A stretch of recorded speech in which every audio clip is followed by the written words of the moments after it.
ស្រីស្រីស្ទើរកន្លងពិភពលោកធ្លាក់ថ្លាមក្តោបឈឺចាប់និយាយឡើងចេញក្រោយធ្លាយរូបភាពឃើញសមាជិកក្រុមតារាចម្រៀងប្រុសកូរ៉េ BTS ចុងកលួចណាត់ជួបគ្នាជាមួយសមាជិកក្រុមនារី aespa នាង Winter ស្ងាត់ស្ងាត់ខណៈរបូតការពិតទាំងអស់នេះចេញមកគ្មានសល់ពីគណនីរបស់គណនីមួយទម្លាយនៅពាក្យចចាមរាមអំពីការណាត់ជួបដ៏យូរអង្វែងរវាងតារាចម្រៀងប្រុសល្បីពីពេញពិភពលោកដែលគ្រប់គ្នាស្គាល់ថាជាចុងកសមាជិកក្រុម BTS និងតារាស្រីសាច់សខ្ចីវ័យក្មេងកញ្ញា Winter ដែលជាសមាជិកក្រុម aespa បានលេចចេញសារជាថ្មីម្ដងទៀតដោយលើកនេះបន្ទាប់ពីការផ្សាយផ្ទាល់ថ្មីៗនេះរបស់តារាប្រុសបើកេះក្នុងក្រុមជង្គង់ដោយមើលឃើញថារលកថ្មីនៃការរំពឹងទុកដែលពឹងផ្អែកលើវត្ថុគូស្នេហ៍ដែលត្រូវបានគេចោទប្រកាន់ត្រូវបានជួបប្រទះនឹងការចំអកយ៉ាងទូលំទូលាយពីអ្នកគាំទ្រដែលធុញទ្រាន់នឹងការអះអាងដដែលនិងមិនច្បាស់លាស់ផតាំងថ្មីដែលបង្កឲ្យមានពាក្យចចាមរាមនេះពាក់ព័ន្ធនឹងខ្សែដៃ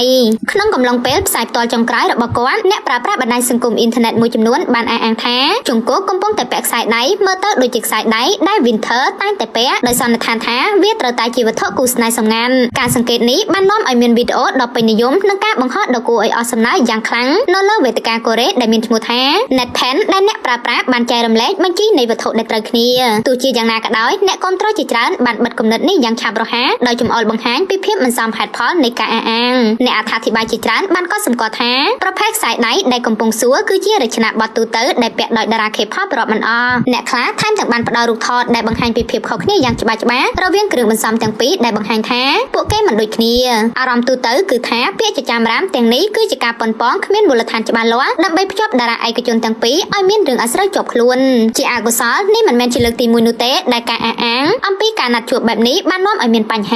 ាពាក្យចចាមរាមមិនពិតបានបណ្ដាលឲ្យតារាស្រី Winter ប្រឈមមុខនឹងរលកនៃមតិយោបល់ស្អប់ខ្ពើមកាលពីអតីតកាលដោយបង្ហាញពីផលប៉ះពាល់អវិជ្ជមានយ៉ាងធ្ងន់ធ្ងរនៃវប្បធម៌តាមរយៈបណ្ដាញសង្គមអ៊ីនធឺណិតដល់ថ្នាក់ fan ដែលជាអ្នកគាំទ្រតារាប្រុសជង្គង់ជាច្រើននាំគ្នាប្រលះយ៉ាងចាស់ដៃថាកុំប៉ិនដើរប្រឌិតរឿងអត់ប្រយោជន៍ច្រើនពេករូបភាពកាត់តឬហៅថា AI សោះបែរជាម្នាក់ចោទគេថាគេលួចជួបគ្នាដូចជាមិនស័ក្តិសមតទៅសោះមួយកុំខំខ្លាំងពេកអីគេអត់សរសើរនោះទេទុកកម្លាំងដេកស៊ីបាយទៅវាល្អជាងជាពិសេសពួកអាផិចដែលចង់ល្បីចង់បានឡាយចង់បាន view នឹងតែម្ដងអាយដលរបស់ខ្ញុំមិនដែលទៅជួបស្រីណានោះទេបើមិនដឹងកុំចេះតែនិយាយតែផ្ដេសតែផ្ដាស់ឲ្យសោះប្រយ័ត្នបាត់ពេកទាំងមិនដឹងខ្លួនគ្រាន់តែប្រាប់ជាសារដាក់ទឿនតែប៉ុណ្ណោះកុំជួយស្បែកគោទៅទឹកអីវាមិននាំផលល្អដល់ខ្លួនឯងនោះឡើយគួរជំរាបផងដែរថាបើទោះបីជាមានការអះអាងគួរឲ្យអស់សំណើចជាបន្តបន្ទាប់ក៏ដោយអ្នកគាំទ្រភាគច្រើនកំពុងជំរុញឲ្យអ្នកដទៃគោរពភាពឯកជនរបស់តារាល្បីៗនិងឈប់ប្រែក្លាយឬប្រឌិតរឿងចៃដន្យតូចតាចទៅជាការនិយាយដើមរបស់គ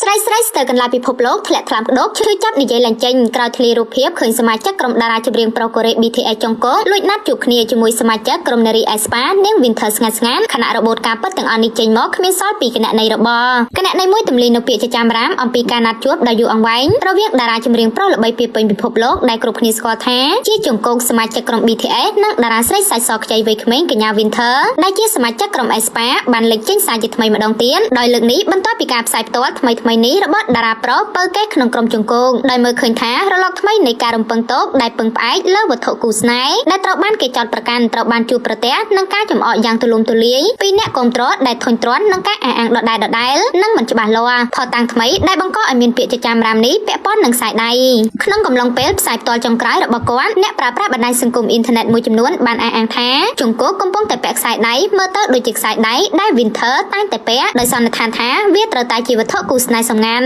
់ការសង្កេតនេះបាននាំឲ្យមានវីដេអូដ៏ពេញនិយមនិងការបង្ហោះដ៏គួរឲ្យអស់សំណើចយ៉ាងខ្លាំងនៅលើវេទិកាកូរ៉េដែលមានឈ្មោះថា NetPen ដែលអ្នកប្រើប្រាស់បានចែករំលែកបញ្ជីនៃវត្ថុដែលត្រូវគ្នាទោះជាយ៉ាងណាក៏ដោយអ្នកគាំទ្រជាច្រើនបានបិទគំនិតនេះយ៉ាងឆាប់រហ័សដោយចំអល់បង្ហាញពីភាពមិនសមហេតុផលនៃការអះអាងអ្នកអត្ថាធិប្បាយជាច្រើនបានកត់សម្គាល់ថាប្រភេទខ្សែដៃដែលកំពុងសួរគឺជារចនាបថទូទៅដែលពាក់ដោយតារា K-pop រាប់មិនអស់អ្នកខ្លះថែមទាំងបានផ្ដល់រូបថតដែលបង្ហាញពីភាពខុសគ្នាយ៉ាងច្បាស់ៗរវាងគ្រឿងបន្សំទាំងពីរដែលបង្ហាញថាពួកគេមិនដូចគ្នាអារម្មណ៍ទូទៅគឺថាពាក្យចចាមរាមទាំងនេះគឺជាការប៉ុនប៉ងគ្មានមូលដ្ឋានច្បាស់លាស់ដើម្បីភ្ជាប់តារាឯកជនទាំងពីរឲ្យមានរឿងអាស្រូវជាប់ខ្លួនជាអកុសលនេះមិនមែនជាលើកទី1នោះទេដែលការអះអាងអំពីការណាត់ជួបបែបនេះបាននាំឲ្យមានបញ្ហ